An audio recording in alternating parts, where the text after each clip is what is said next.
Сәлем достар, сіздермен бірге Мерейгүл. Бүгін түріктердің оригинал тәтті десерті сүтті баклаваны дайындайтын боламыз. Баклаваны сүтті шәрбатпен дайындаймыз. Міндетті түрде дайындап көріңіз.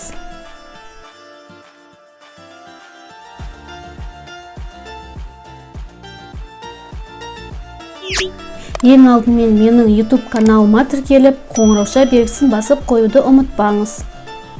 Ең алдымен қамырын илеміз, су қосамыз, 2 жұмыртқаны саламыз, тұз саламыз, жақсылап араластырып аламыз, ұнды иліктен өткізіп саламыз. Барлық ингредиенттерді видеоның астына жазып қоямын. Жақсылап араластырып қамыр илейміз.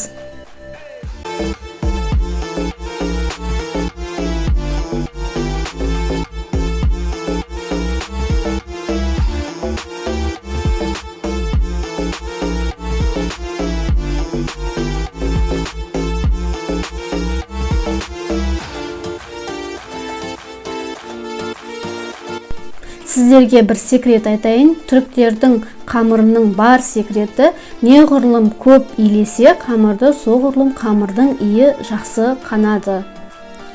Қамыр өте жақсы жайылатын болады. 15 минуттай қамырымызды илеп аламыз. Міне қамырды илеп алдық. Енді пищевой пленкамен орап демалдыратын боламыз. Қамырға ауа кірмеу керек. Холодильникке жарты сағатқа салып қоямыз. Міне біздің қамырымыз дайын.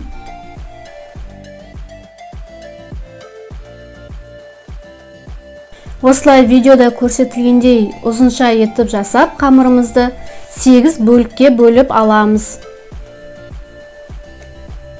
Міне 8 бөлікке бөлдік. Алғашқы 4 қамырымызды салафанға орап, бөлек жібереміз. Қалған 4 бөлігін жайып аламыз. Мен осылай бірден 2 қамырды алып жаямын. Крахмалды қолданамыз, ұн қолдануға болмайды. Осылай шет-шетін басып, ортасын баспаймыз. Тек 2 жанынан қолымызбен басып, осылай жайып шығамыз. Бізде өте жұқа қамыр жайылу керек. Крахмалды керегінше қосамыз.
Міне видеода көргендеріңізде осындай өте жұқа қамыр жайылуы керек.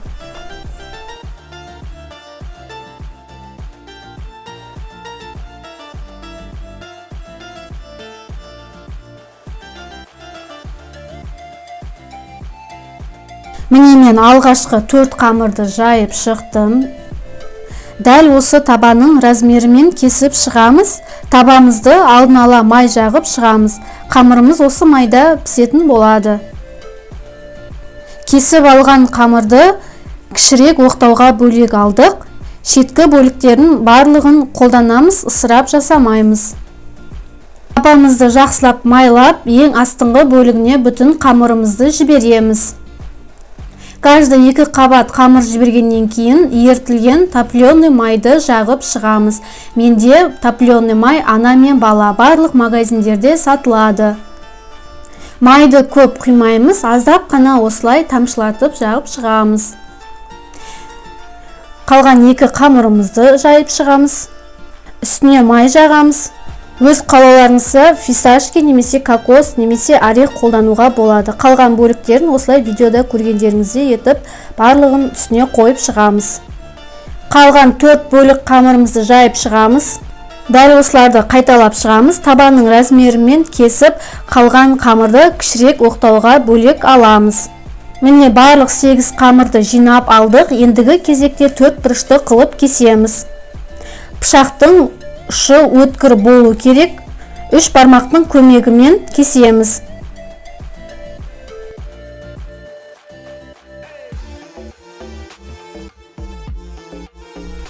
Рецепт бойынша майды құямыз. Дәл осы майда біздің баклавамыз пісетін болады.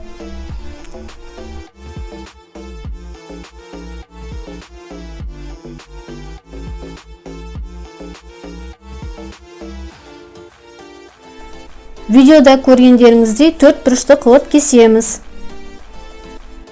Енді баклавамызды пешке жібереміз. 180 градуста ең алдымен астын 20 минут пісіреміз. Содан соң асты үстін функциясын қойып 35 минут пісіріп аламыз. Келесі кезекте сүтті пісіріп аламыз. Сүт піскеннен кейін ғана қантты қосамыз. Араластырамыз. Астын өшіреміз газдың.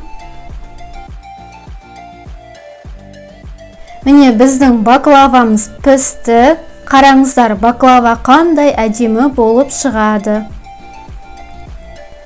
Пештен шыққан бойда сүтімізді құямыз.